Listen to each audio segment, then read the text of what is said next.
elemento mais disputado no mundo nesse momento? É o ouro? É o urânio? É o diamante? Sextou, qualquer um desses errou feio. Lantânio, escândio, ítrio, sério, praseudímio, neodímio, promécio, samário, európio, gadolínio, térbio, disprósio, ólmio, érbio, túlio, itérbio e finalmente lutécio. Sim, tem túlio no meio, né? Um salve para todos os túlios, não é verdade? Esses são os nomes dos 17 elementos que receberam o nome de terras raras. Esses são os 17 elementos mais cobiçados do planeta.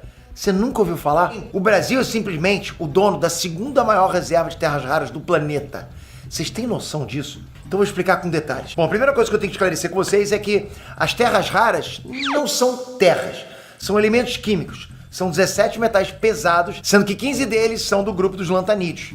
Sim, é só nome difícil mesmo, tem que ir acostumando com isso aí, mas vamos lá. E a segunda coisa que a gente tem que entender é que elas também não são raras. Ué, na verdade esses elementos estão literalmente espalhados por toda a superfície do planeta, incluindo o fundo dos oceanos.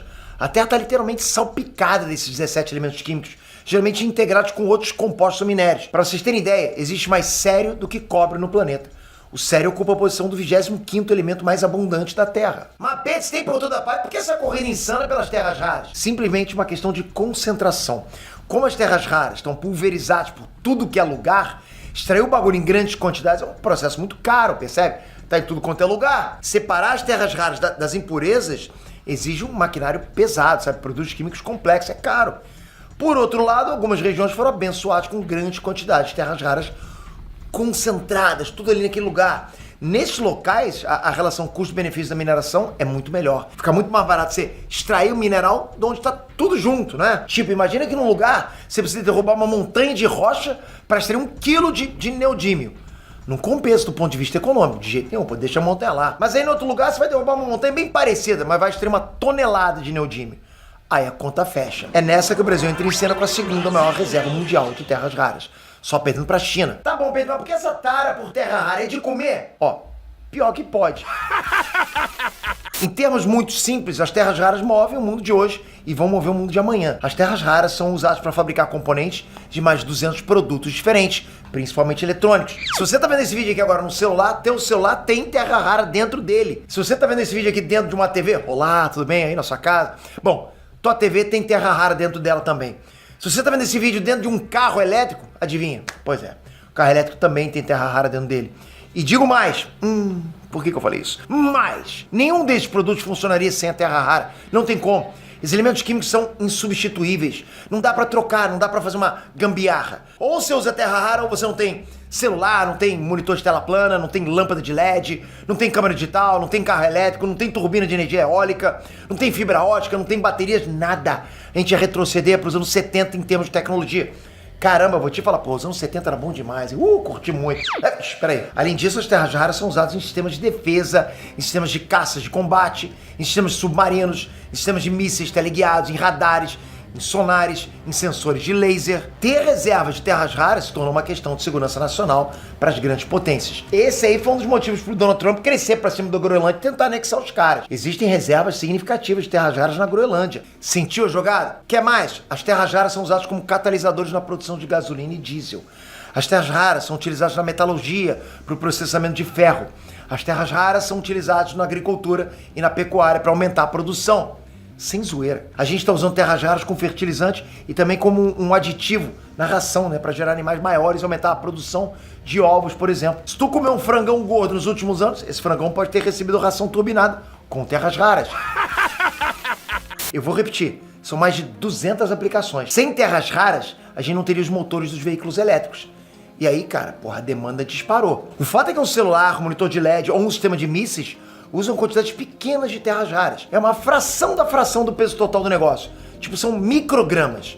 Por outro lado, um único carro elétrico pode utilizar até 2 kg de praseodímio e neodímio. Então assim, imagina uma frota de carros. Se a gente quer abandonar um modelo de carro a combustão, sabe, se a gente quer romper com a dependência do petróleo, a gente vai precisar de uma quantidade absurda desses materiais. Vamos, por exemplo, adotar energia eólica, né, energia de vento, para salvar o meio ambiente e aposentar as usinas poluidoras? Pois bem, uma única turbina de energia eólica usa perto de 600 kg de terras raras para montar o ímã interno. Agora, o que acontece quando todo mundo está precisando de uma coisa, mas não tem aquela coisa para todo mundo? Treta. Sempre é treta. Os preços estão começando a disparar. Um quilo de praseodyme e neodyme está custando cerca de R$355. Ok, agora pega o preço do térbio. Um quilo de térbio está custando R$5.460. Compara com o preço do ferro, por exemplo. Um quilo de ferro sai por 60 centavos no mercado internacional. Percebe a diferença? Quem se ligou na importância das terras raras antes se deu muito bem. Em 1993, a China dominava 38% da produção mundial de terras raras, enquanto os Estados Unidos tinham lá 33% da produção do planeta. Estavam praticamente empatados, né? 38, 33. Os Estados Unidos cochilaram, deram mole. 15 anos depois, em 2008, a China já era responsável por 90% da produção mundial. Era monopólio? Não, monopólio bateu depois, em 2011, ou seja, só 3 anos depois. 3 anos depois, a China já dominava 97% de todas as terras raras produzidas no mundo. Foi aí que as terras raras viraram uma arma nas mãos do governo chinês. Como assim? Eles passaram a limitar o volume de exportações. Só poderia ser uma quantidade X de terras raras da China para parceiros específicos. Terras raras só para aliados, né? Ou para quem pagar muito. A China virou dona da bola, cara. Ainda são, né? Sem a boa vontade da China, o mundo para. Simples assim. Foi por isso que a Índia fechou acordo com o Brasil, para diminuir a dependência das importações da China. E vai ser por isso que eu tenho certeza que o governo dos Estados Unidos também vai fechar acordo com o Brasil. É nesse troca-troca que o Brasil pode entrar também. O Brasil tem cerca de 25% das reservas conhecidas de terras raras. Reservas boas, sabe? Daquelas que vale a pena realmente extrair. O problema é que a gente demorou muito para correr atrás. Foi só em junho do ano passado que o governo destinou R$1 bilhão para pesquisa e desenvolvimento do processo de extração e de refino das terras raras. Só agora que a gente está começando a negociar acordos comerciais para exportação de terras raras. Antes tarde do que nunca. O Brasil tem todos os recursos para decolar nesse sentido. A gente já tem uma matriz energética limpa, né? A gente tem ampla tradição mineradora, a gente tem conhecimento técnico para extração. Agora é correr para o braço e virar o motor do mundo.